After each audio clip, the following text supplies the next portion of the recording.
So about a week ago, the CEO of YouTube, Susan Wojcicki, she stepped down, and I have mixed feelings about this. She has a low approval rating, but anyone with a massive amount of power and success is gonna have haters. It is impossible to please everybody.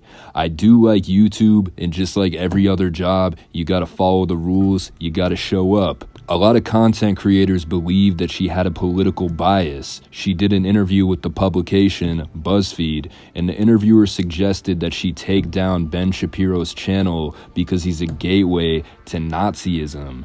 That's just like saying McDonald's is a gateway to weight loss.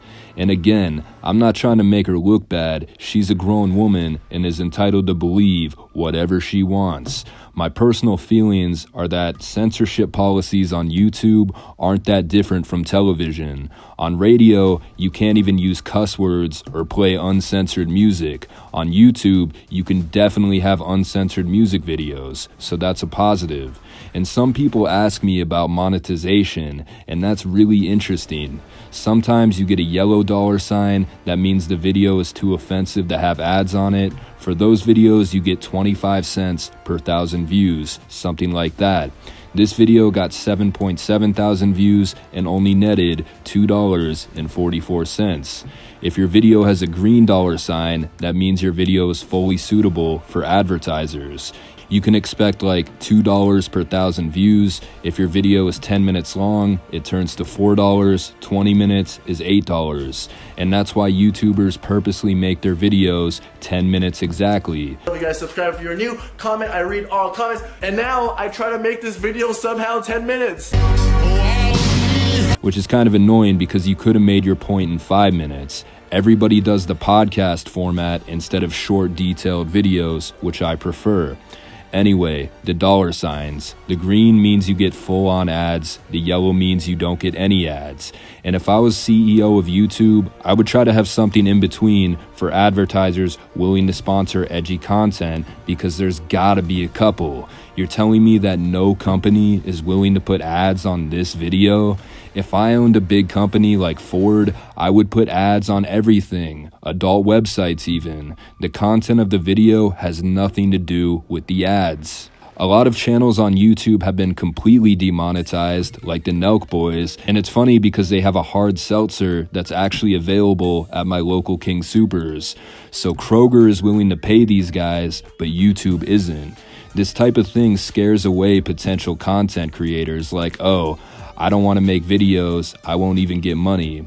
Then Steve Will Do It got his channel completely deleted, and now he's part of a rival video hosting app called Rumble.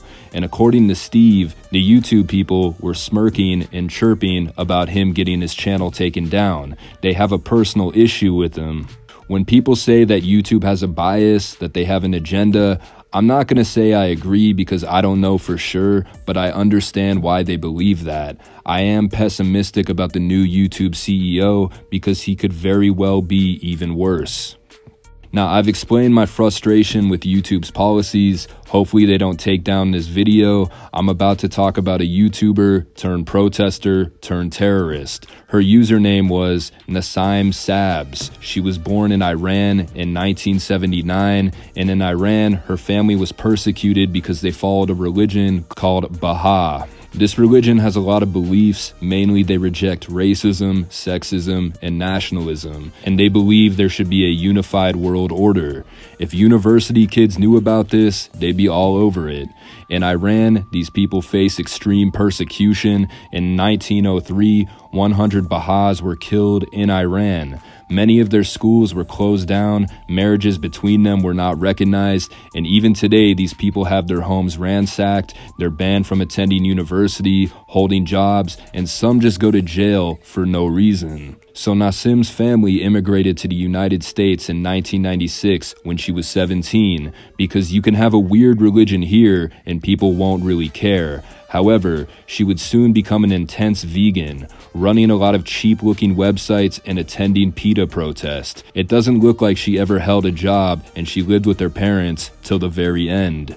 She became a YouTuber, making videos in multiple languages about veganism and fitness. There were also music videos. Let's take a look. That's BB. No manners in the club, no alcohol, free drinks in the club. Cause we gone promote unhealthiness tonight. More alcohol, party top. We going straight to sex. Hop and follow. Don't forget every good thing and just remember 16. Money, money, money, money, money, money. We only got material and sensual life. No manners in the club, no alcohol, free drinks in the club.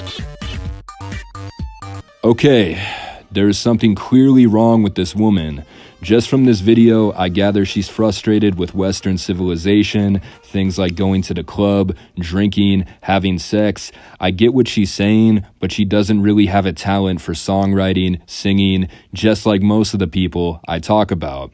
This video is so weird that it went kind of viral, sort of like a Tim and Eric type thing. And keep in mind, she's like in her late 30s while making these types of videos. She'd upload consistently and was frustrated that she wasn't getting monetized anymore. Discriminated and filtered on YouTube, and I'm not the only one. So recently, they also attacked my Persian channel, Nasime Sabz. And if you go and check my videos, you see that my new videos hardly get views, and my old videos that used to get many views stop getting views.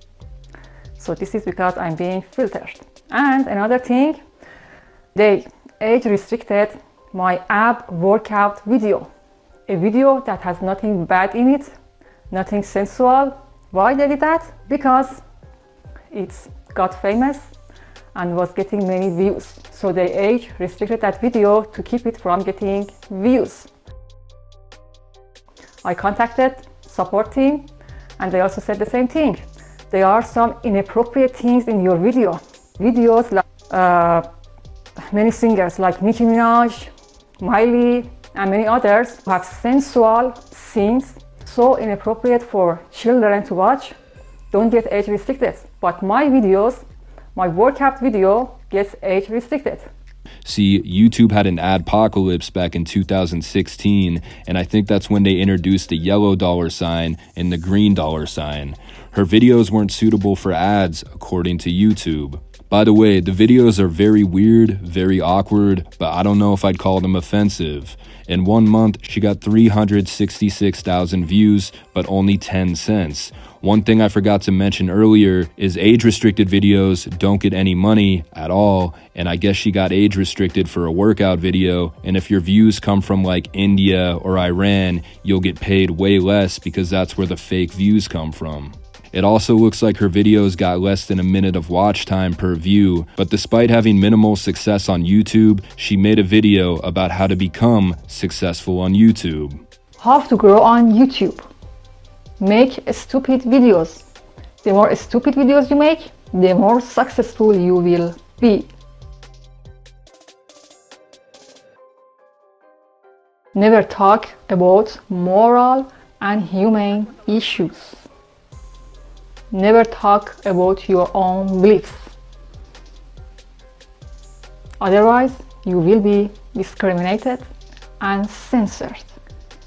Growing on YouTube is not in your hands. It all depends on who is controlling your channel. If she or he likes your videos, then they will let your videos get views. Otherwise, there's a lot of entitlement and delusion here. She's saying that she's better than all the popular YouTubers, and YouTube is discriminating against her because she tells the truth. And the truth is, her videos didn't appear on the algorithm because most people who watched them disliked it. YouTube isn't going to promote a heavily disliked video. She did have a small audience of 3,000 subscribers, mostly from Iran, and I'm guessing she's frustrated that she wasn't on the same level as like Jenna Marbles or something. And I've seen this a lot, mostly with girls. They start making low effort, crappy, non-creative videos thinking they're gonna blow up.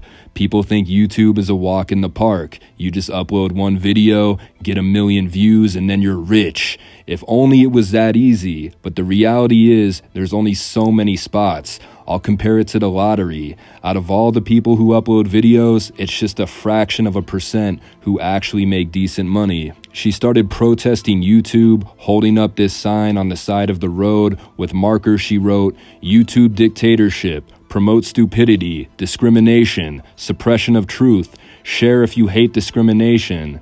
This is a classic example of somebody failing at something, then blaming discrimination. It never occurred to her, maybe it's my own fault that I don't get any views.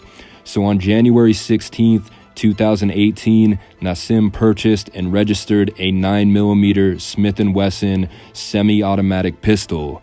Then on March 31st, it was reported that she went missing. Her dad actually warned the police that she's probably headed to the YouTube offices because she hates YouTube.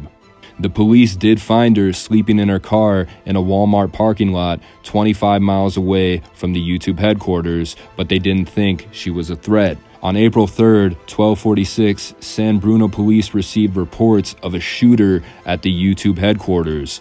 3 people were shot, and thankfully, they survived.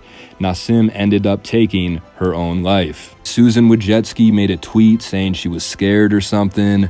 Trump also made a tweet about it. And this story intrigues me a lot because there's a lot of people who aren't good at anything, but they want to be famous. We kind of have an influencer worshiping culture. And as a result, you have people killing themselves because they can't become influencers. At the very least, they end up becoming very depressed. Because of standards and practices, I have to mention that shooting random people is unacceptable and you shouldn't do it. Now let me know what you guys think. I'm out.